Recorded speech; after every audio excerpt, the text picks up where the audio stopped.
rasa khawatir akan kejadian buruk rata-rata terjadi loh. Kalau teman lo tukang ngimpi gitu loh, ya kan? Bodoh amat lo, kayak mikir gitu, bodoh amat. Itu orang impian saya ya, mimpi saya yang saya ciptain sendiri. Kamu jangan ngerusaknya. Tapi yang mengingkari nikmat, maka azabnya pedih. Itu. Jadi ketika ngeluh, azabnya datang lagi, datang. Iya, karena rasa ngeluh ini adalah doa. Jangan memperkaya diri sendiri. Ya. Gimana caranya perusahaan kamu tuh jadi sumber mata pencarian banyak orang. Betul. Biar jadi bermanfaat.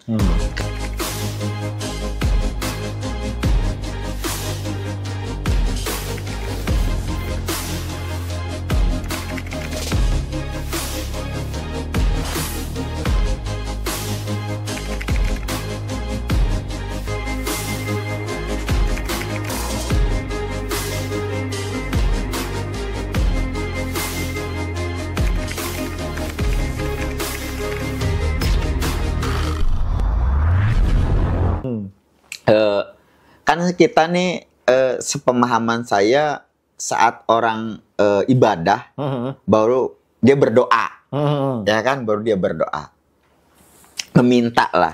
Nah,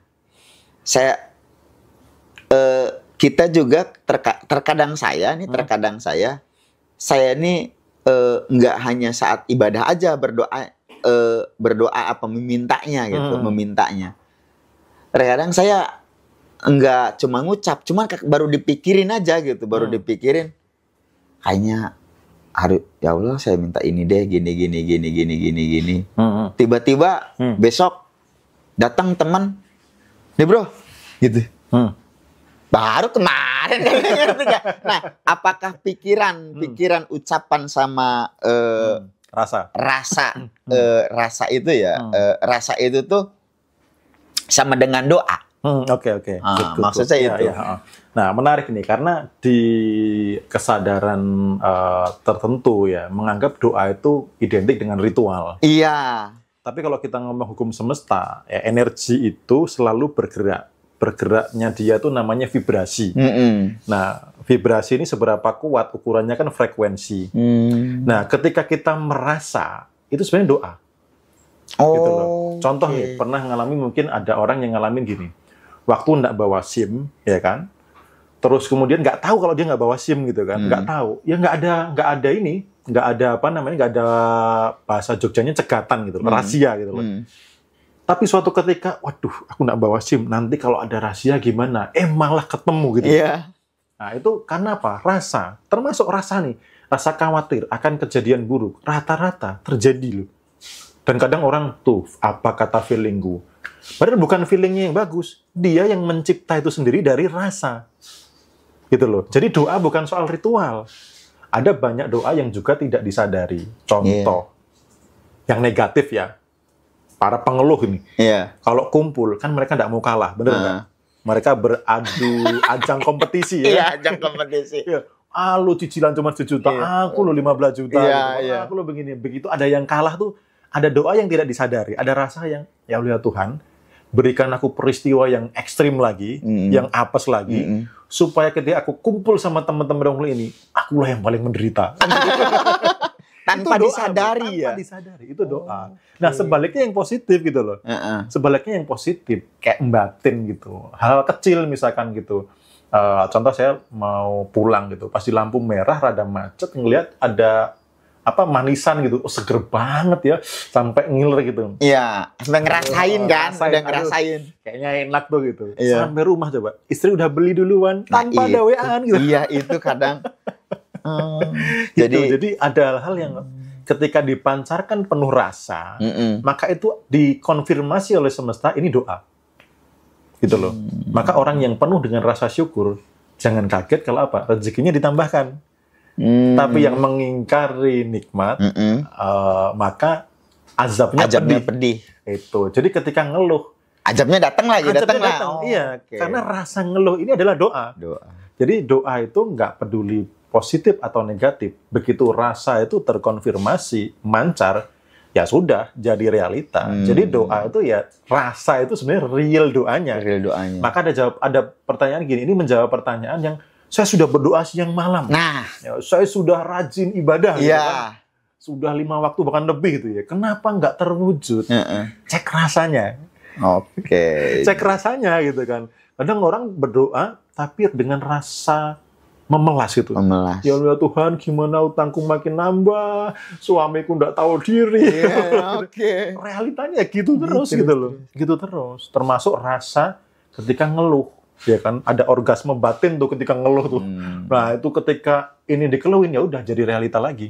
Gulung terus gitu. Berarti Om Bimo, doa itu ya saat kita meminta ya, saat kita meminta saat kita meminta itu kurang boosternya tanpa rasa. Kayak mungkin saya minum kopi nih, kopinya sih kelihatannya coklat, manis. Saat saya minum kok nggak ada rasa. Mungkin seperti itu kali ya.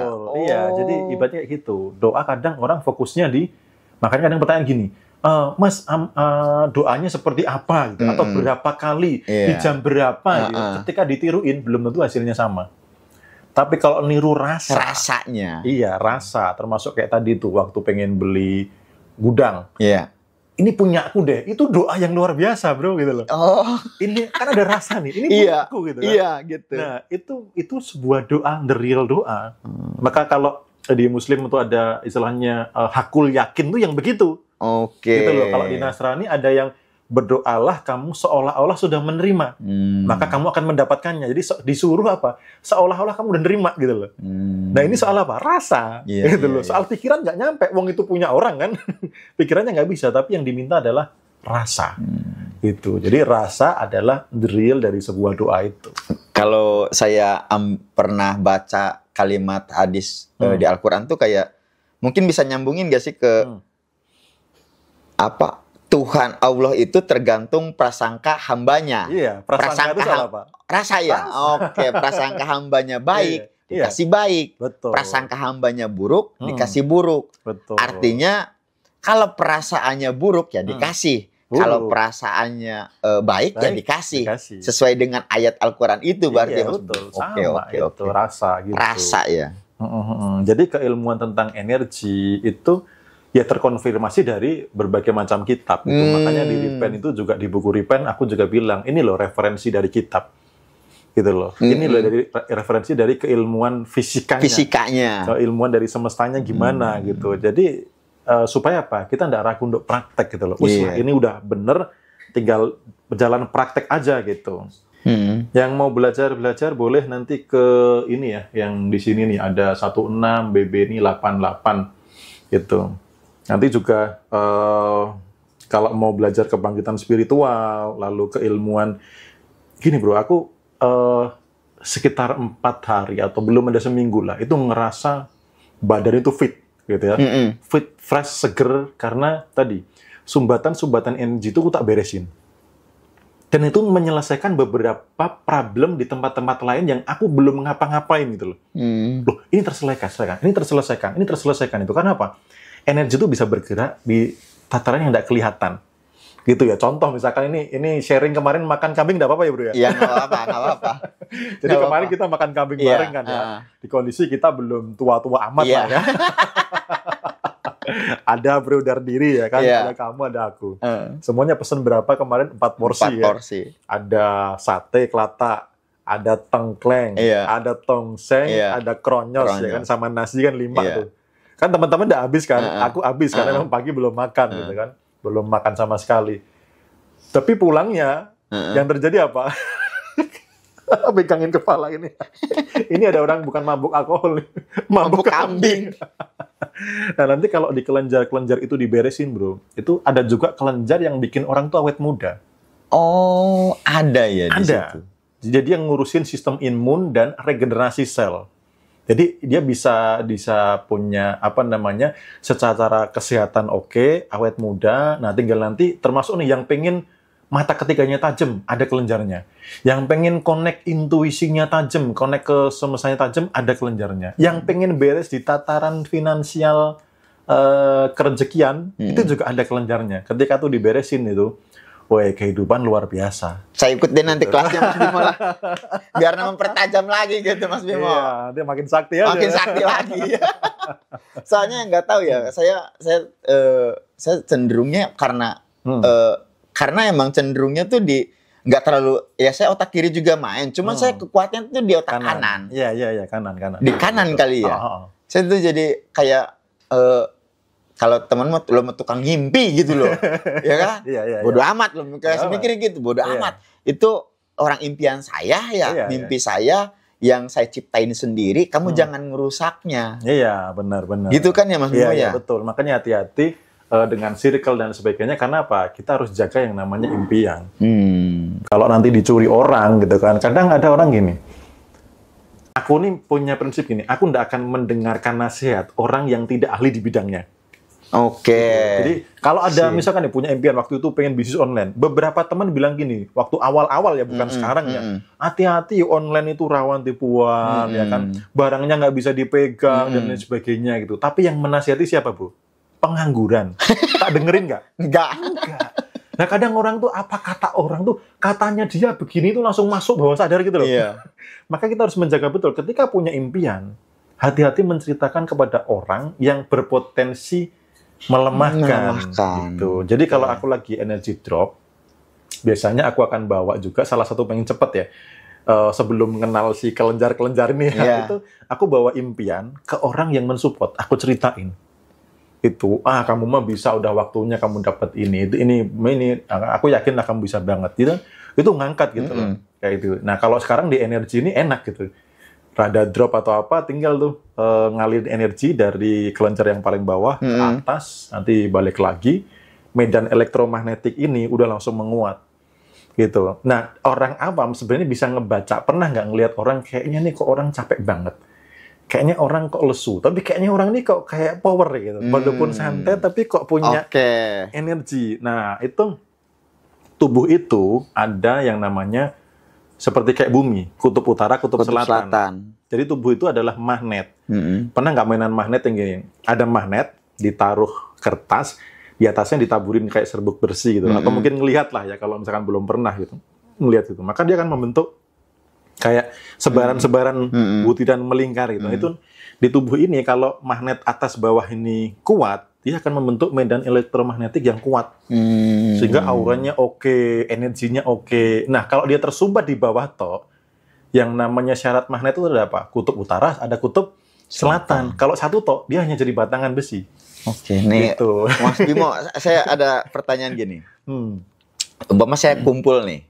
Ya, saya kumpul. Nah, yang kira-kira saya tuh ngelihat si orang ini kok menarik ya. Saya set. Ya, saya bisa dekat, terus ya terkonek nih. Nah, tapi saya saat kumpul, kok kayak enggak connect gitu, nggak connect. Kayaknya dianya pengen deket saya, tapi sayanya pengen ngejauh. Itu energi apa tuh? Sama satu, ini kan pertanyaan pertama itu. Pertanyaan kedua suka gini. Saya nih ketemu orang, padahal baru pertama kali ketemu. Tapi dalam perasaan saya, ini tuh udah lama banget saya tuh kenal sama dia. Kenal lama banget. Setelah saya connect nih, saya kenalan, ya nyambung. Terus dia juga nyaman sama saya nyaman sama dia. Padahal baru satu hari kenal, dia ngomong ke saya, Mas Dian, kayak kita kok udah lama juga. Sama kan saya itu apa tuh? Dua pertanyaan itu apa tuh? Apa namanya? Jadi gini, itulah yang namanya perbedaan frekuensi. Gitu loh. Jadi energi ini, dia hanya akan menyatu ke hal-hal yang sefrekuensi. Yang nggak sefrekuensi itu akan kayak tabrakan gitu loh. Nggak nyaman. Misal dipaksain, harus ada salah satu yang mengalah. Dia yang naik atau kamu yang turun. Kalau dia yang naik, dia makin semangat. Kalau kamu yang turun, lelah. Capek. Kayak gimana? Lemes ya, kayak kekuras. Karena kalau mau bergabung, harus ada yang turun atau harus ada yang naik. Untuk bisa mempertahankan pertemuan ini. Nah, kalau yang udah kayak kenal lama itu kenapa? Frekuensinya sama. Jadi dia itu udah sering terkoneksi, sebelum ketemu tuh frekuensinya udah terkoneksi gitu loh. Jadi kayak orang yang sudah nggak asing lagi. Karena walaupun jarang ketemu, walaupun terpisah jarak juga, tapi frekuensinya berada di tempat yang sama. Begitu ketemu udah akrab banget, kayak nggak asing lagi. Iya. Karena apa? Frekuensinya sering berada di tempat yang sama. Gitu loh energinya. Gitu. Iya, pokoknya apa aja itu kalau udah dibedah secara energi itu enak banget. Enak. Aku aja ngalamin beberapa problem gitu ya. Begitu dibedah secara energi ya, kan banyak yang private juga tuh, dari permasalahan rumah tangga, finansial. Cepet loh. Mereka tuh berubah, bisa ada yang 2 minggu, ada yang seminggu langsung dapat project senilai 10M gitu, ada yang real udah dapat uangnya gitu, yang merasa sebelumnya dengan pasangan tidak bagus, rezeki seret, utang numpuk, ini kok dengan cara begini gitu ya. Karena tak beda tuh dari sisi tataran energinya. Karena everything's energy. Dulu kan aku waktu di brand lama, masih ingat brand lama kan fokusnya masih di tindakan gitu ya. Masih hanya sebatas di vibrasi. Nah, aku melupakan nasihat kakek. Everything's energy, bro, gitu. Sama paman kan juga bilang. Paman Nikola Tesla. Ya, dari terminologi energi, frekuensi, dan vibrasi. Nah, akhirnya aku mendalami 2 ini. Begitu mendalami energi, nah ternyata tubuh ini itu sudah disediakan perangkat-perangkat energi yang luar biasa. Termasuk di masing-masing kelenjar, itu ada otak mininya, bro. Dan itu bekerja di sistem saraf otonom. Saraf otonom itu saraf yang tanpa sadar dia nggak perlu diperintah jalan gitu loh. Kayak jantung berdenyut ini nggak perlu diperintah kan. Nah kalau itu harus membereskan di problem di bagian ini gitu, di bagian kerejekian, dia nggak perlu diperintah, dia akan beresin. Dan beresinnya bukan berarti dia keluar dari badan terus gini. Enggak. Tapi kayak yang alamin tuh, ada orang yang tiba-tiba nawarin barang nggak perlu bayar dulu, ada jalan ini, ada jalan itu salah satu bagian dari medan elektromagnetik kita yang menarik itu, karena semesta udah tahu nih, ini ada goals ini, yang ada kebutuhan ini, karena sudah selaras frekuensinya sama goals. Nah itu semesta tuh gini, aku paling gampang menyebutnya seperti kayak iklan rokok gitu ya. Ku beri 1 permintaan gitu. Atau ku beri 3 permintaan gitu kan. Nah itu. Jadi ketika kita sudah fix di tataran pikiran dan rasa, itu perintah buat semesta untuk mewujudkan. Gitu. Kalau sudah selaras, itu dari sisi keilmuan di medan kuantum, maka pengalamanlah yang menemui kita. Pengalaman yang mendatangi. Goals yang mendatangi. Jadi itu men-skip dari harusnya orang kan berpikir, melakukan, menjadi. Tapi di keilmuan ini, berpikir hampir tidak melakukan, tapi menjadi. Tetap butuh direspon ya, tapi kan tidak mengupayakan banget. Ada jalan ini, jalan itu, tiba-tiba tendernya minta pembayaran berkala, dan sebagainya gitu. Nah, oke, Mas Bima. Nah, ini kan di sisi yang hokinya, hitungannya yang ajaib-ajaibnya, ya kan, di saya. Saya ada di satu momen yang merugi. Nah, itu ini di luar kontrol saya karena ini alam. Jadi gudang saya itu kena banjir, Mas Bimo. Gudang kena banjir itu barang tuh senilai 4M angus semua. Hilang. Katanya kena air, banjiran elektroniknya. Nah, setelah itu saya kan energi ngedrop. Ngedrop. Abis ngedrop, secara batin kan udah nggak kuat ya, udah nggak kuat. Tapi secara karyawan juga banyak ayo. Nah, dorongan tim karyawan buat udahlah, yuk mulai. Cuman kan butuh booster buat naik lagi kan. Nah, butuh booster buat naik lagi. Ngobrol sama guru ngaji. Dia ngomongnya tuh, Yan, kamu ya niatnya dirubah. Niatnya kamu rubah. Kamu nih terlalu banget urusan dunianya tuh.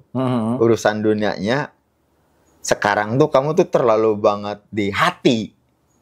Terlalu banget di hati. Coba kamu taruhnya di tangan aja. Kalau emang rezeki kamu makan, rezeki orang lain kamu kasih, emang kalau mau diambil lagi. Jadi taruhnya di tangan aja. Sama kuncinya ini dirubah, jangan memperkaya diri sendiri. Ya. Gimana caranya perusahaan kamu tuh jadi sumber mata pencarian banyak orang. Betul. Biar jadi bermanfaat. Oke, ya udah. Nah, tanpa saya sadari, saya niat rubah itu dan saya nggak mikirin tentang urusan apa namanya materi gitu, urusan materi nggak terlalu saya jalanin seada-adanya. Selang 1 tahun 4M itu 3 kali lipat, 2 tahun 3 kali lipat balik gitu. Saya itu apa tuh fenomena dalam sisi energi? Saya nggak ngertinya. Semakin saya nggak peduliin, ngerti nggak Mas? Nggak peduliin, nggak peduliin. Bisa kata mobil apa ya kan? Waktu itu juga mobil mobil ada yang ngambil, malah nggak terpedulin, nggak iniin.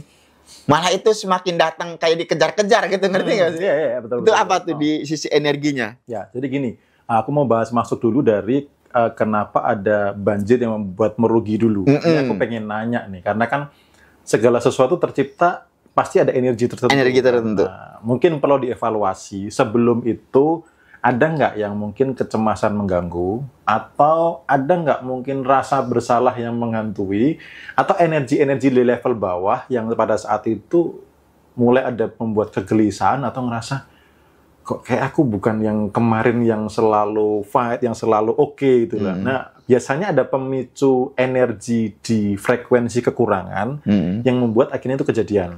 Biasanya gitu. Nanti coba diinget-inget ya, ada apa. Supaya kenapa? Kita mengenali itu supaya pola itu nggak berulang. Jangan kejadian lagi. Jangan kejadian lagi. Karena itu terjadi karena ada energi tertentu yang menciptakan rela gitu. Contoh tadi misalnya ada orang cemas, akhirnya menciptakan peristiwa sial, menciptakan peristiwa kekurangan, menciptakan peristiwa macam-macam. Kayak kemarin aku juga bahas di rumah tangga juga, banyak orang mengalami kekurangan cinta, kasih sayang ya karena itu. Karena ada energi pemicu di awal yang nggak dirilis gitu. Nah untungnya Ian itu, udahlah aku nggak mau mikirin itu, lepas gitu ya. Akhirnya apa? Rasa ini kan dijaga lagi ke frekuensi kelimpahan gitu loh. Oh, dibalikin lagi secara apalagi ada konsultasi dengan kiai dan dia sudah benar niat ya. Karena kata kakek Einstein, kalau kiai kalau aku sama kakek Einstein, energi itu mengalir ke arah niat. Gitu. Jadi kalau niatnya nggak benar, maka itu yang terjadi. Contoh nih orang, aku pengen punya usaha niatnya. Ya bener punya usaha. Tapi profit atau enggak tahu. Iya rugi dong. Iya kan niatnya punya usaha. Bener, karena niat doanya sendiri pengen niat punya usaha gitu. Terus contoh nih, niat orang pengen kaya. Nah aku sudah membenahi itu lama. Aku pengen kaya yang awet. Ada orang yang pengen kaya, ya udah dikabulin kaya. Habis itu bangkrut gitu loh. Tapi kan sudah dikabulin kan? Udah dikabulin. Kan? Nah makanya hati-hati dengan niat. Nah, termasuk tadi dari sisi kerezekian, dari sisi spiritual itu kan juga ada kebenaran berkata bahwa sebagian dari rezeki kita ada hak orang lain, bener nggak? Ini manusia merek apapun tidak akan bisa lolos dari hukum ini. Mau digenggam seerat apapun, kebenarannya udah berkata sebagian rezekimu itu ada hak orang lain. Kalau kamu jaga erat apapun, akan ada peristiwa, ada campur tangannya yang membuat itu lepas. Dan biasanya dengan posisi tidak enak. Bencana, apes, ada yang rusak, pokoknya harus keluar aja. Sakit gitu. Tapi kebalikannya, kalau ini kamu keluarkan dengan sengaja, maka kebenarannya apa? Kembali berlipat-lipat. Gitu. Jadi manusia merek apapun nih buat teman-teman yang mungkin hasilnya baru 1 juta, 2 juta, atau mungkin juga yang gede. Ingatlah satu kebenaran ini. Bahwa sebagian dari rezekimu ada hak orang lain. Nggak mau ikut itu, dipaksa olehnya. Pasti gitu. Jadi, coba nanti dievaluasi yang itu tuh karena apa ya. Supaya apa? Tidak mengulang pemicunya, dan tidak terulang peristiwanya. Gitu. Untungnya punya konsultan kiai ya. Rubah niat itu ternyata ya yang ngalirin di situ. Gitu. Siap Mas Bimo. Niat. Keren Mas Bimo ya. Harus banyak. Soalnya kalau ngobrolin kayak gini tuh nggak bakal habis. Ini sebisa jam 4 pagi saya mungkin, ya kan? Sampai 24 jam. Nanti kita sambung di Solo ya, Bro ya. Siap. Tapi thank you banget ya teman-teman yang udah nonton. Thank you banget. Nanti kalau ada pertanyaan yang belum terjawab bisa tanya di channel Telegram saya atau di komentar YT nanti di rekamannya. Kalau itu berhubungan dengan yang bisa saya jawab akan saya jawab. Kalau itu pengalamannya Mas Ian nanti saya tanyakan ya Bro ya. Siap. Buat menginspirasi teman-teman biar nggak nanggung juga. Iya. Menginspirasinya. Karena Mas Ian ini harus ke Solo jadi terpaksa saya tahan nih. Biar habis ini bisa melanjutkan aktivitas. Saya juga ada ditunggu teman-teman yang mau mini soccer. Iya. Mau olahraga dulu bro, gitu ya. Thank you banget dari seorang mantan pemulung. Siap. Lulusan SMP. Yang sukses luar biasa, jadi miliarder. Saya doakan makin kaya lagi. Amin. Makin menginspirasi banyak orang. Dan salah satu cita-cita pengen sharing ke anak-anak sekolah. Bikin sekolahan gratis dan sebagainya. Dikabulkan dengan mudah olehnya. Dan terus menjadi kepanjangan tangannya. Dimanapun berada. Itu bro, thank you banget sudah mampir. Makasih banyak. Thank you juga buat teman-teman. Sampai ketemu di next live berikutnya.